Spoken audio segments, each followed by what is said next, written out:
उसके बाद लिखना। समझो पहले और देखो।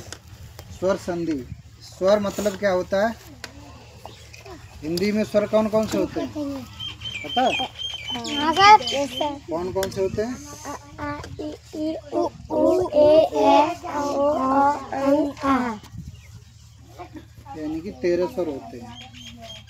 आ से लेकर आहा तक जो होते हैं वो हमारे स्वर कहलाते हैं। क्या कहलाते हैं? स्वर। स्वर।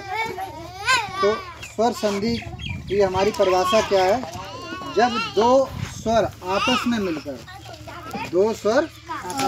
मिलकर विकार उत्पन्न कर दें, यानी कि विकार मतलब दूसरा शब्द बदल दें या मात्रा या कुछ भी बदल दें, तो उसे क्या कहते हैं? स्वर संधि कहते हैं। वहाँ पर जो संधि होगी उसको क्या बोलेंगे? स्वर संधि। समझ में आया? यानी कि स्वर के साथ स्वर के मेल को स्वर संधि कहते हैं। जब दो स्वर आपस में मिलते हैं तो वहाँ पर स्वर संधि होती है। ठीक, किसी भी प्रकार से हम बोल सकते हैं।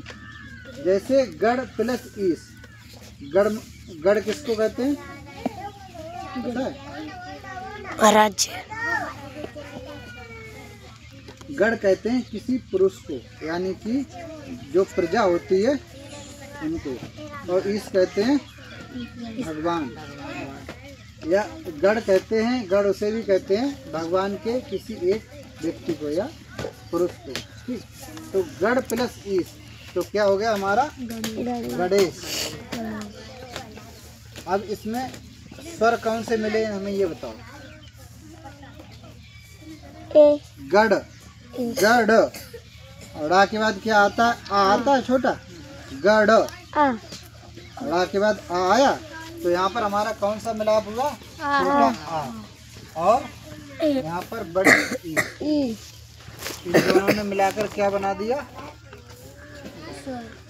मंत्र। दोनों मिलकर क्या बन गए? विकार उत्पन्न हो गया। तो यहाँ पर क्या हुआ? स्वर संधि। कैसी हुई? स्वर संधि।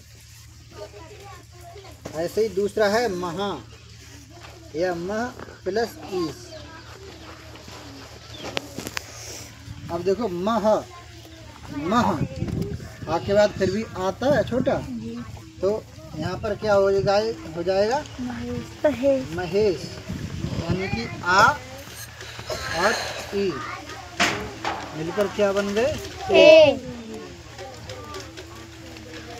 अब समझ में आ गया स्वर संधि किसे कहते हैं?